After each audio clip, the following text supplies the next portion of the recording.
பெரும்பான்மையை நிரூபிக்கப் போவதாக முதலமைச்சர் பன்னீர்செல்வம் தெரிவித்திருக்கிறார். சென்னை கிரீன்வேஸ் சாலையில் உள்ள தனது இல்லத்தில் இன்று செய்தியாளர்களை சந்தித்த முதலமைச்சர் பன்னீர்செல்வம் ஜெயலலிதாவின் கொள்கைகளுக்கு எதிராக தாம் ஒருபோதும் செயல்பட்டது இல்லை என்றும் துரோகம் செய்ததாக பெயர் வாங்கியதில்லை என்றும் கூறினார். தமது இந்த முடிவிற்கு பின்னால் பாரதிய ஜனதா இருப்பதாக கூறுவது வடிகட்டிய பொய் என்றும் பன்னீர்செல்வம் தெரிவித்தார்.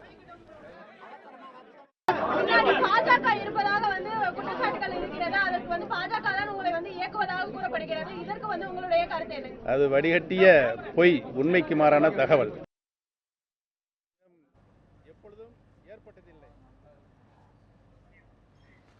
ஜெயலலிதாவின் மரணம் தொடர்பான சந்தேகங்களை போக்க பதவியில் உள்ள உச்சநீதிமன்ற நீதிபதி தலைமையில் விசாரணை ஆணையம் அமைக்கப்படும் என்று கூறிய பன்னீர்செல்வம் மறைந்த முதல்வர் ஜெயலலிதாவின் அண்ணன் மகள் தீபா தம்மோடு இணைந்து பணியாற்ற விரும்பினால் அவரை வரவேற்பதாகவும் கூறினார்.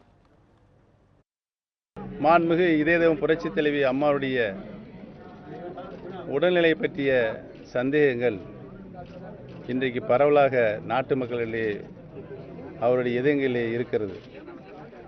அதை போக்க வேண்டிய கடமை ஒரு அரசுக்கு இருக்கிறது என்பதை நான் உணர்ந்திருக்கிறேன். உறுதியாக ஒரு விசாரணை கமிஷன் அமைக்கப்படும். உச்ச நீதிமன்றத்தினுடைய தற்போது பொறுப்பில் இருக்கின்ற உச்ச நீதிமன்ற நீதிபதி அவர்கள் அந்த விசாரணை கமிஷனுக்கு பொறுப்பேற்று விசாரணை செய்து முடிவுகளை நாட்டு மக்களுக்கு அளிப்பார்கள் என்பதை தெரிவித்துள்ளனர். விரைவில் முறைப்படி கழகத்தின் நிரந்தர பொதுச் செயலாளர் தேர்ந்தெடுக்கப்படுவார் என்றும் மாநிலம் முழுவதும் சுற்றுப்பயணம் மேற்கொண்டு மக்களை சந்திக்க உள்ளதாகவும் முதலமைச்சர் பன்னீர்செல்வம் தெரிவித்தார். ஆளுநர் வித்யாசாகர் ராவ் தமிழகம் வந்தவுடன் நேரில் சென்று அவரை சந்திக்க உள்ளதாகவும் அப்போது அவர் தெரிவித்தார்.